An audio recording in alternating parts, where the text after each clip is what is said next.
The collection was delivered to us in April of 2021, and we received 78 boxes.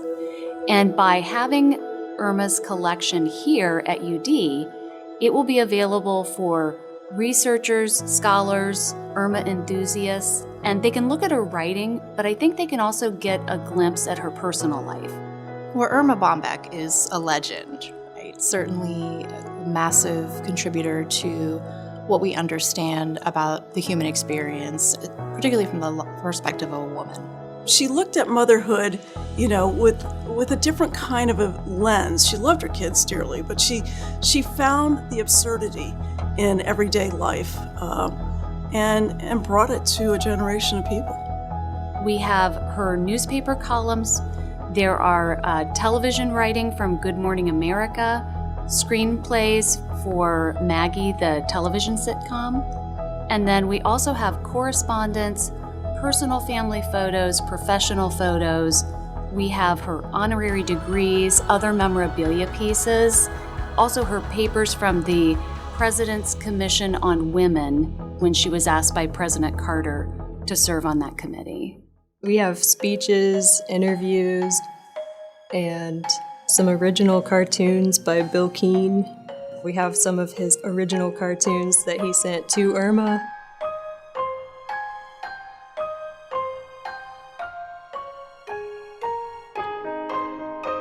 And then there's a lot of correspondence, that some of it is very touching with friends and some with family.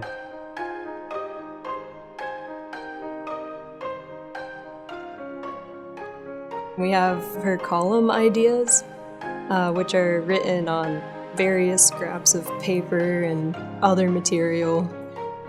You can also look at her manuscripts and all of the edits that she made to see an insider's view of her writing process. She never used a computer. She just felt that they were not creative and she wanted to hold it in her hands.